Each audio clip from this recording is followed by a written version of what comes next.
Hi, good morning. Today I'd like to talk with you about why I don't go to the dentist anymore. Now, maybe sometime in the future I will find that I can use their experience, but at the moment, not very inclined. Um, Early on, when I was a child, apparently, I don't have any written uh, idea, like I've never read this, but it seems to me that the dentist, when I was a child, pretty much decided that if a kid had a cavity, or maybe even if they didn't, I don't remember it at all, which tells me it was probably relatively traumatic for me. And all of my molars were essentially drilled out and replaced with amalgam fillings. And I guess that was the 1950s, 1960s version of what the dentist did with my kids, which was I had their tops of their teeth sealed so they didn't get cavities. And as far as I know, none of them I have cavities today, and that's because of me and my experience. So that was kind of the good thing about that. Now, I know that as an adult, I did also have a couple of amalgam fillings, and I had one dentist tell me that my teeth were so thin, my molars, that he didn't know if he could manage to put another filling in, which he did. And on the good side, they lasted for a long time. On the bad side, amalgam fillings have mercury in them. And I don't know about you, but when I was a kid, my brother was in a science class, and he brought home some mercury, which was silver and rolled up into a little ball. And even though he wasn't supposed to, because it's highly toxic, I remember him having it in the palm of his hand, and it just kind of rolled around. It just kind of like groups all together or whatever. Anyway, highly toxic, should not be in our mouths. That's the other thing. So those were sort of my early experiences. I also had braces on my top teeth, and most other than that, kind of avoided the dentist because, I mean, who likes to go to the dentist? Not many of us. So then, fast forward to 15 years ago, let's say, and I have a tooth that just died and it was disintegrating in my mouth.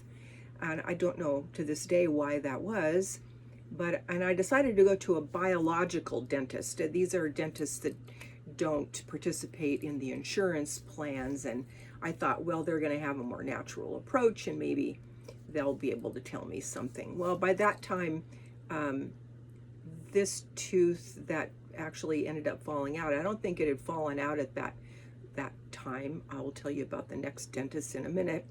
But I went to this biological dentist hoping that, and this tooth, molar on this side had broken, and it just only had one wall left. And I think that's the tooth that the dentist said was so fragile. So I go to see this biological dentist, and he says,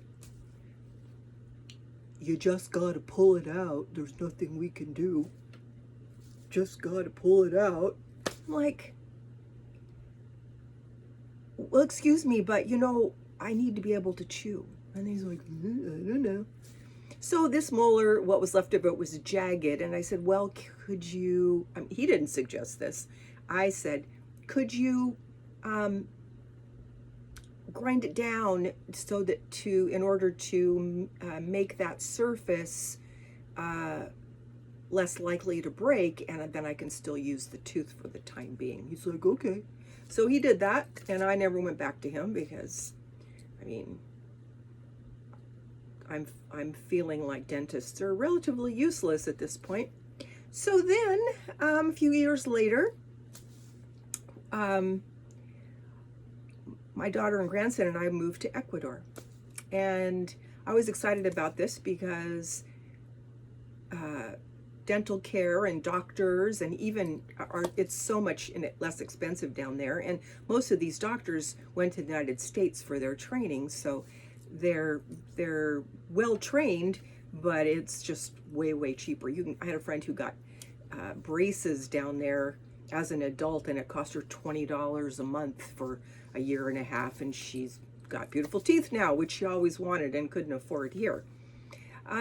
So I went to a dentist there, and he did a lot of work on my teeth, and I paid about $800 to have all this work done. And probably if I'd been an Ecuadorian, it would have been $250 or $200. I paid way more. But at the same time, 10%, it was 10% of what it would have cost in the States. So I had all my amalgam fillings taken out. I had the leavings of the tooth on this side that had broken apart and was infected. So he took all that out, swoop, whoop, really quick. So of all the dentists that I've been to, the one in Ecuador was the one that was most helpful to me. So then I get back to the States, and now I've got Medicare, and I think, oh goody, I'm gonna go, and I'm gonna go to the dentist, and I'm gonna go all the time and keep my mouth in good order. And so I started doing that, and I mean, I think that this dental office was a fine, average, not probably a lot of people were really pleased when they went there. But I had one of my molars filled with a resin filling, which we don't even use in the States because they're not that good. So then that came out, and I didn't have it refilled. So the inside of that tooth is still fine, but there's not a cavity in it or anything, but it's kind of darkened from eating food and not having anything in it. So I wanted to know, I mean, and the dentist I went to in the States when I came back he didn't even mention it. He just looked at my mouth and went, ew. I'm like, oh, good. Well, thank you very much. That was lovely. Strike. So I started going and having my teeth cleaned on a regular basis, and then I'd make an appointment and they'd change it. The first time I went was 8 o'clock in the morning, dead winter, raining outside, cold, January, and I'm 10 minutes away from my house, and they call me and say, oh, the dentist is sick today, so we'll have to reschedule. I thought, oh, I hope this is not a bad omen. Kind of turned out, I mean, they were fine, and they had a good hygienist and stuff, I guess, for what they do. But other things started happening, and I just was like, I'd make an appointment, they'd change it. They started giving me robo appointments, I called them, where I wouldn't even call and make an appointment, and bing, I would have this appointment, and then they'd change it, and I'm just like, I don't want to deal with this. So my daughter, in the meantime, now I stopped going there and tell them to take me off of the robo appointment thing. And I ate something hard, and I cracked a tooth on the top. Now this is bad because this is one of my smaller molars, and so I went to another dentist that was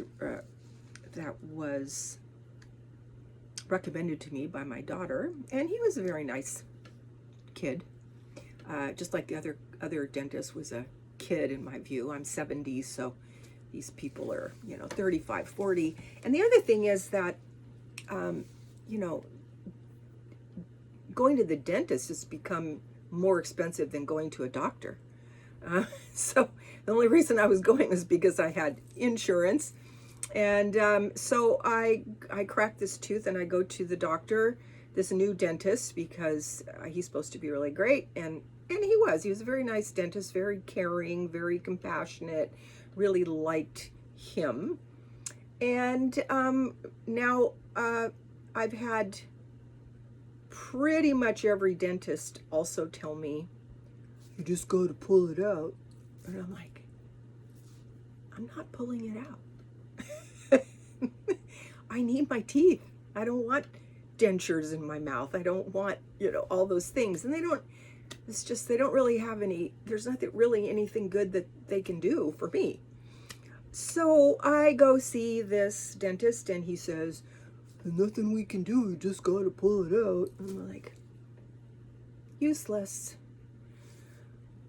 Not, well, it's just, it's like, So I leave. I say thank you very much. Now, in the meantime, I have been into more natural things, and I've had some really good success with many things, and I will tell you more about some of those things in future videos. But this particular one was the main problem with this cracked tooth is that this dentist, I went to see him 6 weeks after this, and after the tooth cracked, and after a week it started getting infected, and so in his head there's nothing that you can do except pull it out.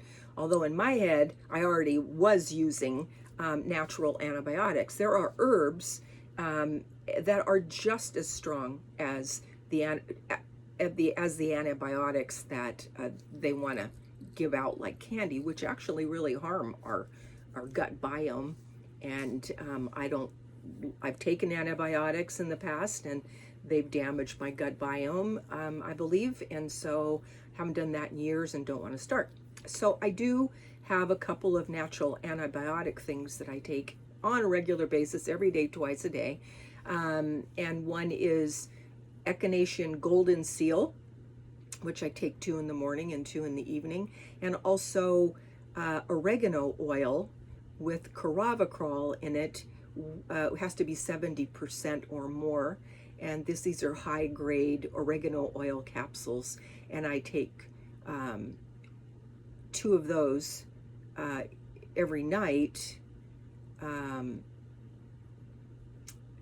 and another kind of oregano oil with Caravacol in the evening. So 4 a day, and it keeps the infection out of my mouth. And I have some other things that can help with that too. I think I'll just do a video on those things. So then my daughter, who's very much like me and smarter than me, brilliant, and she came across this lady on YouTube. Her name is Dr. Ellie Phillips. And she she's also has a lot of biochemist training, and so she understands how the mouth works and what you can use in the mouth that's actually effective. And she has a system that is all over-the-counter products, Closis and Listerine and the original Crest toothpaste, anti-cavity toothpaste, and a particular kind of Act. And anyway, so she talks about this whole system, which keeps your mouth biome in good shape, and keeps infection out of your mouth, and keeps plaque from forming. And I've been doing that now for, it'll be, I think, going on 2 years in the spring, and that has completely changed my life. And she even in one of her videos says, she doesn't make a big deal out of it because it's sacrilege, but she says, I'd rather you don't go to the dentist. And I was like, yes, good, okay, I won't. And so that's where we are now, and I still have the cracked tooth, which is not giving me any problem because I'm keeping the infection out of it. And and one more thing, I had an experience with this tooth on the other side that the doctor I had him buff it down. Well, at the time it was sensitive because most of the tooth had broken away, and it was right down to the nerve, and so it was uncomfortable. And I noticed I was taking ibuprofen at the time, which is not good, and you shouldn't do that, but I didn't have any other choice at the moment. Didn't know about these herbal things yet. And so as I went on, all of a sudden this tooth wasn't hurting or not being sensitive anymore. And I didn't really think anything of it for a while. And then one day I went, I wonder why that's not sensitive anymore. And I could feel with my tongue that my tooth had actually coated the inside of the tooth with more enamel and made a base over where the sensitive nerve was, and so that tooth was no longer sensitive. So most people do what the doctor says, and oh, just got to pull it out, and they would have pulled it out, and pretty soon you don't have any teeth in your mouth, right? So I've decided that I have some hydroxyapatite toothpaste that's supposed to replace enamel, which I put in my mouth, and I'm waiting to see what happens with that tooth, because I think it's possible. Our bodies are way better than we'll do way more. That's just the problem is that usually an infection gets a hold of it, and then you're in such pain that you pull the tooth out, right? So I'm waiting to see if that does anything. Right now, I'm not pulling that tooth out. Something happens and it dies or whatever, well, it'll come out by itself. So I don't need to go to the dentist and pay them $1,000 to take it out. So I know I'm unconventional, but I will leave information about Dr. Ellie in the description if you want to go check her out. I highly recommend this system. My daughter who told me about it and her family, they all use it and they're very pleased. She still goes to the dentist a little bit. She gets glowing reports. And I've got tools, things, little dentist mirrors, stuff like that, and I can look at my mouth and I see that there's not plaque in my mouth, and I can feel that there's not plaque in my mouth, and I know that my mouth overall is much healthier than it's ever been. So anyway, that's my story for today. I'm sure there are going to be people who are, I'm imagining some people are going to be scandalized about the way I do things, but that this is me, and this is why I'm here, because I want to share those things that over the years that I do that are I've found to be very effective. So I hope this was helpful. That's always my goal, is to tell you about things you may or may not know and to be helpful. So thank you very much for listening, and I'll see you on the next one. God bless.